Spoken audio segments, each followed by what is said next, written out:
নমস্কার বন্ধুরা, আশা করছি আপনারা সবাই ভালো আছেন। আমিও ভালো আছি। আজকের ভিডিওতে আপনাদের জন্য নিয়ে এসেছি আমার পঠানকোটের অফিসিয়াল ভ্রমণের বিশেষ অভিজ্ঞতা। কাজের পাশাপাশি শহরের চমৎকার পরিবেশ আর আমার ভ্রমণ মুহূর্তগুলো এখানে তুলে ধরার চেষ্টা করছি। চলুন তাহলে বেশি দেরি না করে ভিডিওটা শুরু করি। আমার আজকে যাত্রা শুরু হচ্ছে খুব ভোরে, কারণ এয়ারপোর্ট আমার রুম থেকে অনেকটাই দূরে। আমার ফ্লাইট সকাল 9:30টায়, তাই যথেষ্ট সময় হাতে নিয়ে বেরোতে হচ্ছে। পথে আমাকে এক সহকর্মীকে উঠিয়ে নিতে হবে, তারপর আমরা একসঙ্গে এয়ারপোর্ট যাব।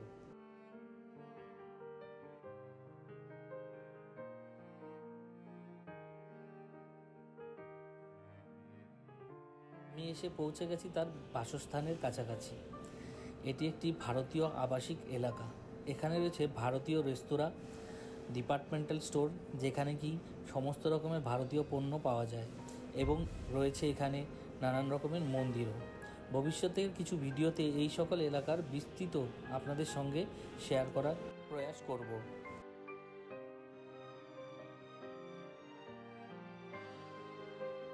আমরা ঠিক সময়ে এয়ারপোর্ট পৌঁছে গেছিলাম। পৌঁছে আমাদের বোর্ডিং পাস কালেক্ট করে সিকিউরিটি চেক করে আমরা বোর্ডিং এরিয়াতে চলে এসেছি। চলুন আপনাদেরকে একটু ঘুরে দেখাই। ল্যাগোসে কিন্তু 3টে পাশাপাশি এয়ারপোর্ট রয়েছে, MM1, MM2 যেখানে এখন আমি দাঁড়িয়ে রয়েছি, আর একটা রয়েছে ইন্টারন্যাশনাল এয়ারপোর্ট। MM1 আর MM2টা ডোমেস্টিক ফ্লাইট অপারেটিংয়ের জন্য এরা ব্যবহার করে, আর ইন্টারন্যাশনালের জন্য একদমই একটা আলাদা এয়ারপোর্ট রয়েছে। অ্যানাউন্সমেন্ট হতেই আমরা বোর্ডিং গেটের দিকে এগিয়ে যাই, এবং বোর্ডিং এজেন্ট আমাদের পাসপোর্ট এবং বোর্ডিং পাস চেক করলেন, এবং তারপর আমরা প্লেনে ওঠার জন্য অনুমতি পেলাম। আমাদের flight on time take off করলো ল্যাগোসের এয়ারপোর্ট থেকে, আর 1.5 ঘন্টা পর আমরা পৌঁছে গেলাম পঠানকোটে।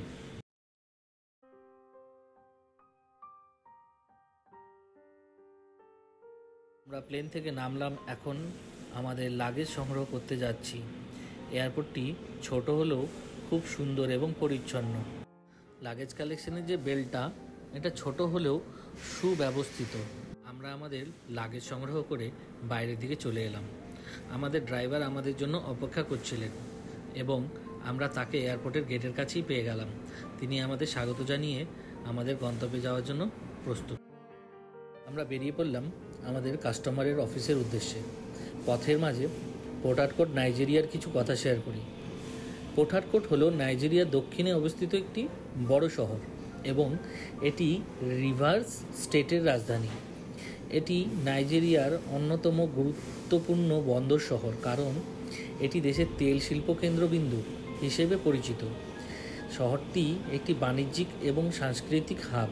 এখানে বিভিন্ন শিল্প এবং ব্যবসা সংক্রান্ত কাজকর্ম চলমান। পঠানকোটে রয়েছে আধুনিক শপিং মল, রেস্টুরেন্ট এবং হোটেল, যা বিদেশি এবং স্থানীয় পর্যটকদের আকর্ষণ করে। শহরটির পরিবেশ মোটামুটি উষ্ণ এবং আর্দ্র।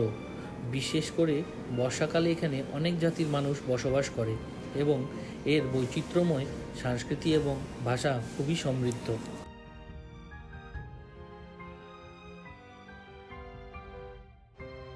পৌঁছে গেছি পঠানকোট ইন্ডাস্ট্রিয়াল এরিয়াতে।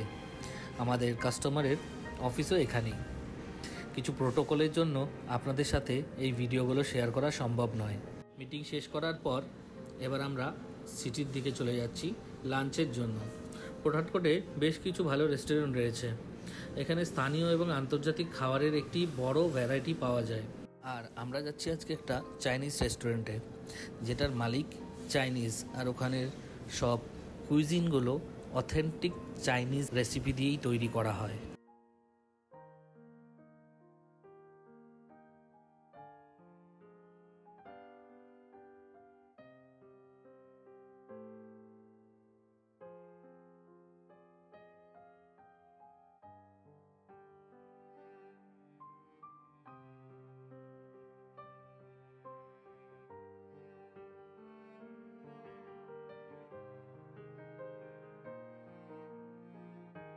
রেস্টুরেন্টটা খুবই সুন্দরভাবে সাজানো গোছানো, দারুণ অ্যাম্বিয়েন্স।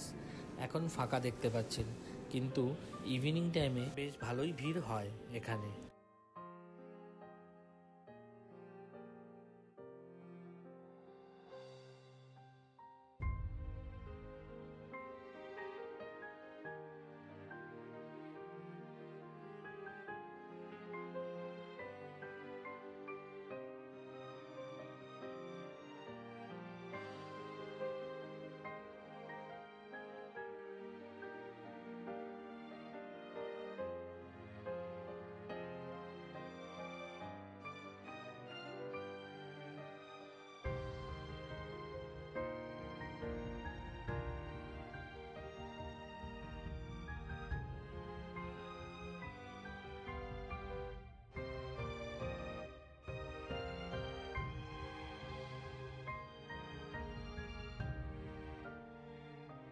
আমরা অর্ডার করেছিলাম কর্ন স্যুপ, আর মেন কোর্সে অর্ডার করেছিলাম ফ্রাইড রাইস আর গার্লিক চিকেন, যেটাতে অনেক ধরনের ওরা ভেজিটেবল দিয়ে তৈরি করেছিল। খেতে দারুণ ছিল।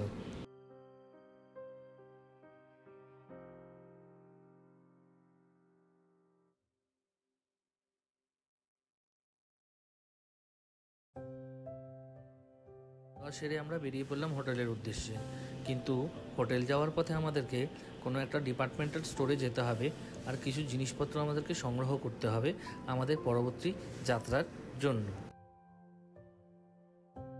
স্টোর থেকে আমাদের যা জিনিসপত্র নেওয়ার ছিল আমরা নিয়ে নিয়েছি।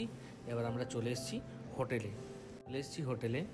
এই হোটেলটা আমাদেরকে রেকমেন্ড করেছে আমাদের চাইনিজ কাস্টমার। সত্যি খুব সুন্দর হোটেল, এটা সাজানো গোছানো পরিপাটি একদম। আর ওনার মতে এখানে খাওয়ার দাওয়ার থেকে শুরু করে, হোটেল থেকে শুরু করে রেস্টুরেন্ট আর পুল সাইডটাও খুব সুন্দর রয়েছে। আর এখানে খাওয়ার চাইনিজ, ল্যাবনিজ, নাইজেরিয়ান, কন্টিনেন্টাল সব কিছুই খাবার পাওয়া যায় এখানে।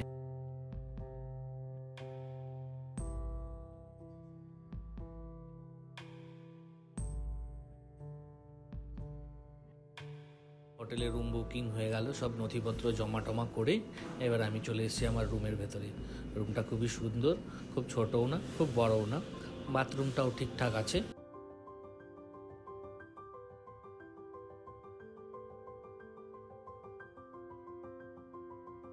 ফ্রেশ হতে হতে বিকেল হয়ে গেল, তো আমি আবার রেডি হয়ে গেলাম। এবার যাব পুল সাইডে, কারণ কি আমার কিছু কাস্টমার আমাদেরকে এখানেই মিট করতে আসছে, তো আজকের ডিনারটা আমাদেরকে ওখানেই সারতে হবে। আমরা সবাই চলে গেলাম পুলের পাশে, হালকা পানীয় আর কিছু স্ন্যাক্স উপভোগ করে আমাদের বিকেলটা খুবই সুন্দর কাটলো। আমাদের কাস্টমার চলে যাওয়ার পর আমরা রাতে ডিনার অর্ডার করি। ডিনারে আমরা ল্যাবনিজ খাবার নিয়েছিলাম। এটা ছিল হোমোস, একটা ব্রেডের মতো কিছু একটা হবে, আর কাজু বা কোনো বাদাম জাতীয় কিছু দিয়ে এটা একটা পেস্টের মতো ঘি দিয়ে বানানো, আর সাথে ছিল রোস্টেড চিকেন। খাওয়ার দাওয়ার শেষ করে এবার আমরা চলে গেছিলাম আমাদের রুমে। সকালবেলা ঘুম থেকে উঠে ফ্রেশ হয়ে ব্রেকফাস্টটা সেরে নেওয়ার জন্য রেস্টুরেন্টে চলে এলাম আর করে নিলাম ইংলিশ ব্রেকফাস্ট। এখন ঘড়িতে বাজে প্রায় 11:30। এবার আমাদেরকে হোটেল চেক আউট করে দিতে হবে, আর 3টের সময় আমাদের ফ্লাইট আছে। তো আমরা এয়ারপোর্টেই চলে যাব সোজা, আর ওখানে গিয়ে আগে লাঞ্চটা সারবো, তারপর আমরা ফ্লাইট বোর্ডিং করব।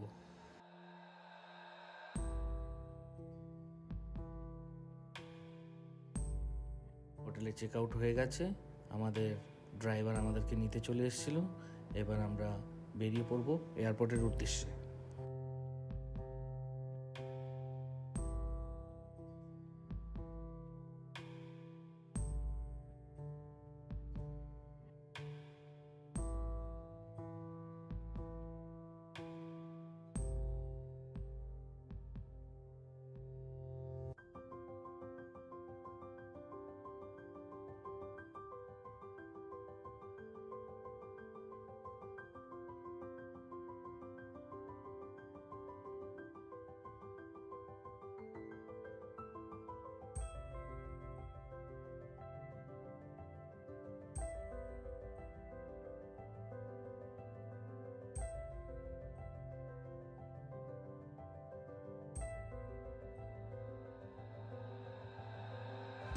শহরের দৃশ্য দেখতে দেখতে মোটামুটি 40 মিনিট পর আমরা পৌঁছে যাই এয়ারপোর্টে। এয়ারপোর্টে পৌঁছেই ড্রাইভারকে সি অফ করে আমরা এয়ারপোর্টের ভেতরে ঢুকে পড়ব।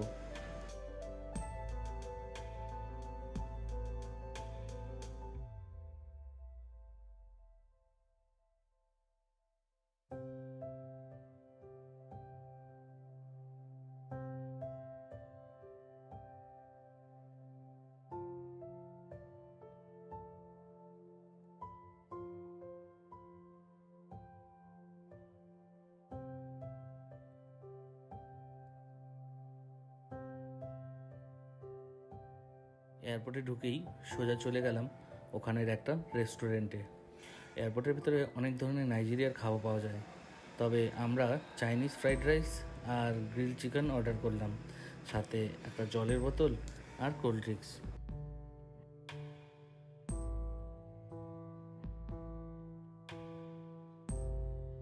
দাওয়া সেরে চলে গেলাম বোর্ডিং কাউন্টারের দিকে। ওখান থেকে বোর্ডিং পাস কালেক্ট করে সিকিউরিটি চেক কমপ্লিট করে আমরা চলে গেছিলাম বোর্ডিং গেটের সামনে।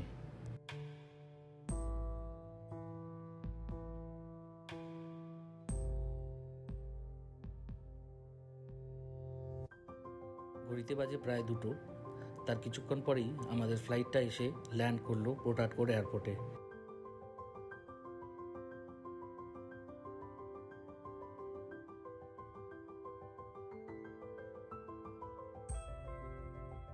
কিছুক্ষণ পরই বোর্ডিং অ্যানাউন্সমেন্ট হয়ে গেল, একদম অন টাইম।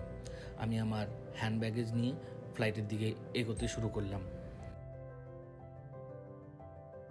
যেহেতু আজকে এয়ারপোর্টে একটু তাড়াতাড়ি চলে এসেছিলাম, তো যখন আমরা বোর্ডিং পাস নিচ্ছিলাম তখন ওই এজেন্টকে আমরা রিকোয়েস্ট করি, তাই উনি আজকে আমাদেরকে ইমার্জেন্সি এক্সিটের যে সিট হয় ওই সিটটা অ্যালট করে দেয়। এই সিটে অনেকটা লেগ স্পেস থাকে আর খুবই কমফোর্টেবল।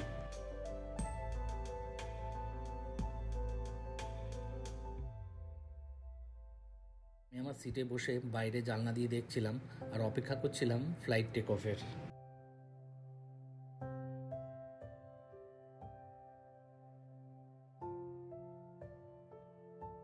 কিছুক্ষণ পরই আমাদের ফ্লাইট রানওয়েতে গিয়ে প্রস্তুত ওড়ার জন্য।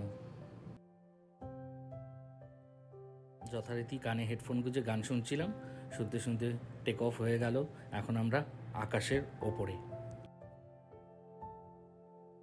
ঠিক 1 ঘন্টা 20 মিনিট পর আমরা এখন লেগোসের আকাশে, আর আমাদের ফ্লাইট ল্যান্ডিংয়ের জন্য প্রস্তুতি নিচ্ছে।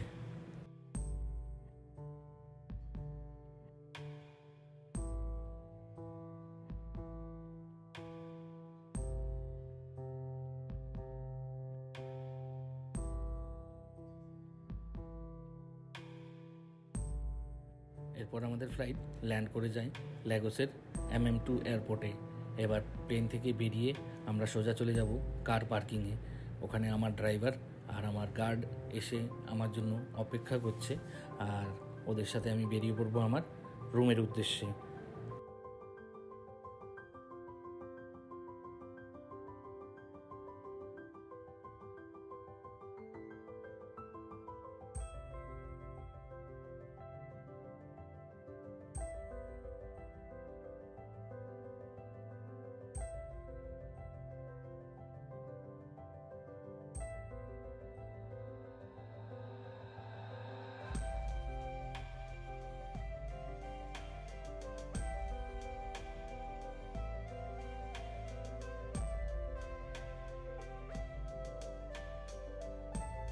প্লেন থেকে বেরিয়ে এবার আমরা রওনা দিলাম রুমের উদ্দেশ্যে।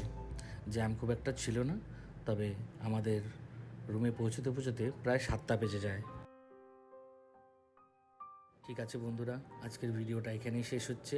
আগামী ভিডিওতে আবার আপনাদের সাথে দেখা হবে। ভিডিও কেমন লাগছে নিশ্চয়ই জানাবেন। ভালো লাগলে একটু লাইক করে সাবস্ক্রাইব করে দেবেন চ্যানেলটাকে। Good night.